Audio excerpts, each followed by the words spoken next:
ورحمة الله وبركاته. نحمده ونصلي على رسوله الكريم. أما بعد فأعوذ بالله من الشيطان الرجيم. بسم الله الرحمن الرحيم. وتوبوا إلى الله جميعا أيها المؤمنون لعلكم تفلحون. حاضرین انجمن اور دینی میلی و اسلامی بھائی، ابن آدم گناہوں کا پتلا ہے، اس سے حضرت چھوٹے بڑے گناہ سرزد ہوتے رہتے ہیں۔ اللہ تعالیٰ بڑے رحیم و غفور ہے، اپنے بندوں پر سخت فرمانے والا ہے۔ قرآن و حدیث میں توبہ کرنے کی ترغیب دی گئی ہے۔ انسان سے غلطی ہو تو اس کو فوراً اپنی رب کی طرف رجوع کرنا چاہیے۔ توبہ کی اہمیت کا اندازہ اس بات سے کیجئے کہ اللہ تعالیٰ نے قرآن مجید میں ارشاد فرمایا وَتُوبُوا إِلَى اللَّهِ جَمِيعًا أَيُّهَا الْمُؤْمِنُونَ لَعَلَّكُمْ تُفْلِحُونَ۔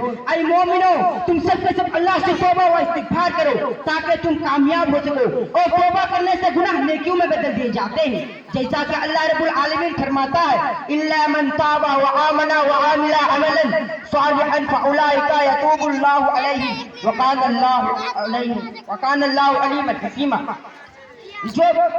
مگر جو توبہ کرے اور ایمان لائے اور نیک کام کرے تو ایسے ہی لوگوں کے گناہوں کو اللہ تعالیٰ نیکیوں میں بدل دے گا، اور اللہ تعالیٰ بڑا معاف کرنے والا بھی مہربان ہے۔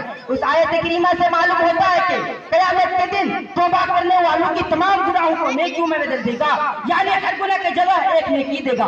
توبہ کا مطلب یہ نہیں کہ صرف زبان سے توبہ کے الفاظ ادا کر لو اور انہیں بار بار دہراتے رہو، بلکہ توبہ کا مطلب یہ ہے کہ گناہوں اور غلطیوں پر شرمندگی محسوس کرو اور گناہوں کو بالکل چھوڑ دو، دوبارہ کبھی چھوٹا یا بڑا گناہ نہ کرنے کا پختہ ارادہ کر لو اور گناہوں کو چھوڑ کر نیک اعمال کرنے لگو، یہاں تک کہ توبہ کے بعد آپ کی حالت پہلے سے بہتر ہو جائے، جیسا کہ اللہ رب العالمین کا حکم ہے فَمَنْ تَابَ مِنْ بَعْدِهِ ظُلْمِهِ وَأَصْلَحَ فَإِنَّ اللَّهَ يَتُوبُ عَلَيْهِ إِنَّ اللَّهَ غَفُورٌ رَحِيمٌ۔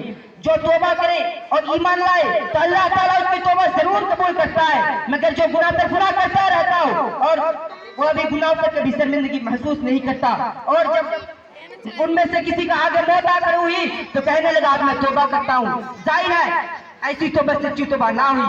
اسی طرح ان لوگوں کی توبہ بھی توبہ نہ ہوئی جو دنیا سے کفر کی حالت میں جاتے ہیں، ان سب کے لیے ہم نے دردناک عذاب تیار کر کے جو وہ پاداش کے عمل میں پیش آئے گا۔ وَلَيْسَتِ التَّوْبَةُ لِلَّذِينَ يَعْمَلُونَ السُّوءَ بِجَهَالَةٍ ثُمَّ يَتُوبُونَ مِنْ قَرِيبٍ فَأُولَٰئِكَ يَتُوبُ اللَّهُ عَلَيْهِمْ وَكَانَ اللَّهُ عَلِيمًا حَكِيمًا۔ ان آیت کے اندر اللہ تعالیٰ نے یہ بتایا ہے کہ بندہ کی توبہ کب قبول ہوئی اور کب رد کر دی جاتی ہے۔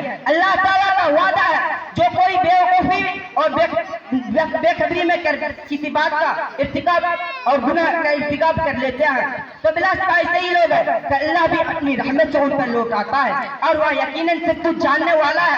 یہی وجہ ہے کہ جب فرعون نے اپنی آنکھوں سے موت کو دیکھ لیا اور کہا کہ میں اس اللہ پر ایمان لایا جس کے علاوہ کوئی معبود نہیں، جس پر بنی اسرائیل ایمان لائے، اور توبہ کرتا ہوں کہ میں مسلمان ہوں، تو اللہ تعالیٰ نے اسے جواب دیا کہ اب تک تو تم نافرمانی کرتے رہے ہو اور زمین پر فساد پھیلاتے رہے، اور جب موت سے تم کو ہاتھ کو چاہا تو تم ایمان کا اعلان کرتے ہو، اب تمہارا توبہ کا کوئی فائدہ نہیں۔